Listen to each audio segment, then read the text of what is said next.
Chères Châtillonnaises, chers Châtillonnais, chers habitants, comme vous le savez, le mercredi 28 octobre, le président de la République a annoncé des mesures de reconfinement depuis hier, vendredi 30 octobre.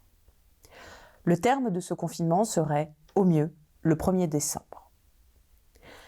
Ces nouvelles mesures visent à enrayer l'évolution extrêmement préoccupante de la situation sanitaire dans notre pays. Face à cette seconde vague et à la saturation programmée de notre système de santé, il est indispensable que nous soyons toutes et tous mobilisés. C'est pour cette raison qu'une fois de plus, j'ai souhaité m'adresser directement à chacune et à chacun d'entre vous. Je le sais, ce nouveau confinement, pour beaucoup d'entre nous, est une nouvelle épreuve. Mais il est primordial que toutes et tous nous soyons responsables et mobilisés afin de nous protéger, de protéger le plus fragile et de protéger également notre système de santé et les soignants. Pour cela, je vous assure de la pleine et entière mobilisation, du soutien de l'ensemble de la municipalité, des élus et des agents municipaux. Nous sommes à vos côtés.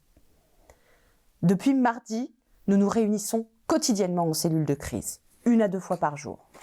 Nous sommes en lien permanent avec la préfecture, avec la direction d'académie. L'ensemble des élus sont informés de ce que nous sommes en train de mettre en place pour notre ville. Majorité comme opposition que nous réunirons ce lundi. Nous sommes prêts à la riposte face au virus. Et contrairement au printemps dernier, nous disposons des outils adaptés. Masques, gel, tests, pour prévenir les contaminations. Le président a souhaité que la situation évolue par rapport au cadre du premier confinement. Cette décision a naturellement une incidence sur le fonctionnement de l'action municipale. Concernant les écoles, vous le savez, elles doivent rester ouvertes. La rentrée scolaire se passera le mieux possible dès lundi. Nous avons d'ailleurs échangé à mon initiative avec les directeurs et l'inspectrice d'académie pour préparer au mieux la rentrée de vos enfants.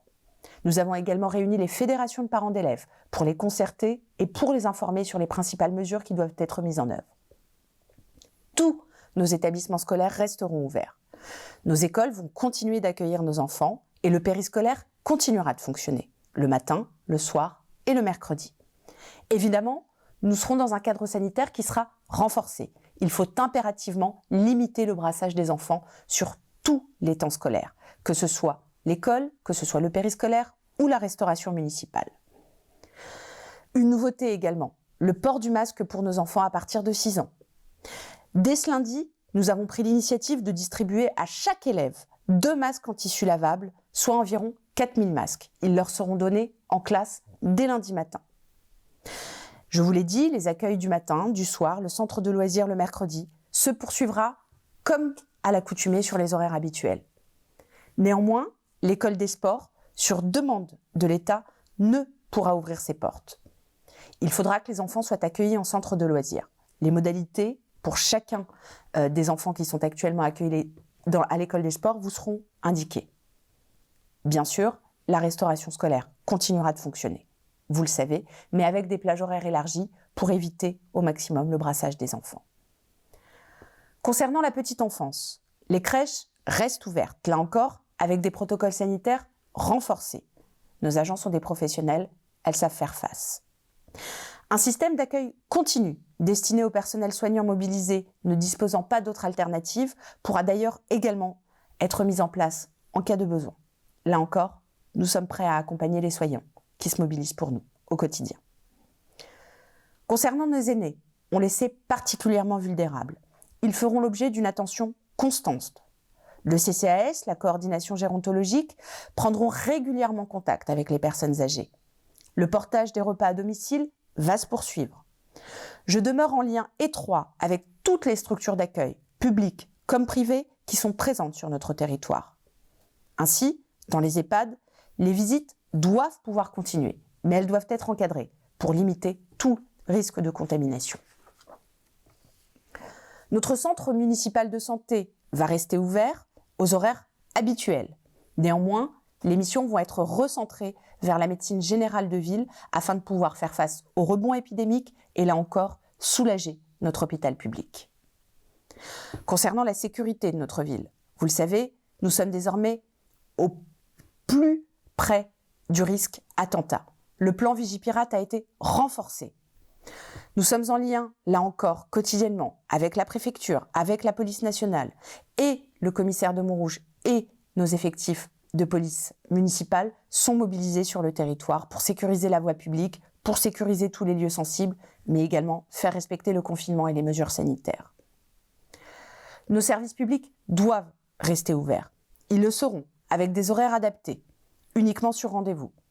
En semaine, ils seront ainsi ouverts de 9h30 à 12h30 et de 14h à 16h30. Les guichets seront néanmoins fermés le samedi. Un accueil téléphonique, un accueil physique sera assuré à la fois au centre administratif et à l'hôtel de ville. Concernant la voirie, j'ai souhaité que le stationnement soit gratuit à compter du lundi 2 novembre sur toute la voirie châtillonnaise, et ce, jusqu'au terme du confinement. Le service nettoyage de la voirie continuera évidemment, là encore, à fonctionner pour pouvoir assurer la propreté des lieux que vous fréquentez.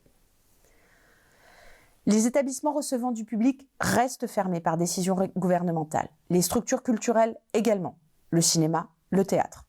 Cela doit également être le cas pour notre médiathèque, mais j'ai souhaité que celle-ci puisse tout de même poursuivre ses prêts à la population par l'intermédiaire d'une réservation en ligne, ce qu'on appelle le click and collect. Les services sont actuellement en train de travailler. Ce dispositif devrait être opérationnel dès le 10 novembre prochain.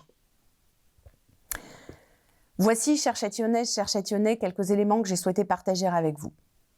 Vous avez l'intégralité de l'action municipale que vous pouvez retrouver en temps réel sur notre site internet ainsi que sur nos réseaux sociaux. Toute notre implication est appelée dans le cadre, là encore, de cette situation sanitaire qui se dégrade. Soyez assurés de la mobilisation de chacune et de chacun d'entre nous, de tous les agents de la ville, de tous les élus. Nos agents, je souhaite d'ailleurs les remercier, en mon nom, en celui du conseil municipal, car ils sont mobilisés pour faire face. Je le sais, les décisions prises impactent fortement également nos commerçants, nos bars, nos restaurants. Avec mes collègues maires de l'Association des maires de France, de l'Association des maires d'Île-de-France, nous avons d'ailleurs demandé à ce que la fermeture de certains commerces soit réévaluée de manière urgente. Là encore, j'appelle à votre esprit de solidarité, à votre civisme. Consommons local. Nos commerçants doivent être accompagnés dans cette période de crise. D'ailleurs, j'ai pu recevoir il y a quelques instants une délégation de commerçants pour leur faire comprendre tout le soutien de la municipalité et leur proposer également un certain nombre de modalités que nous développerons dès la semaine prochaine. Là encore, la liste des commerçants ouverts ou ayant mis en place un système de livraison est mise à jour en temps réel sur notre site internet.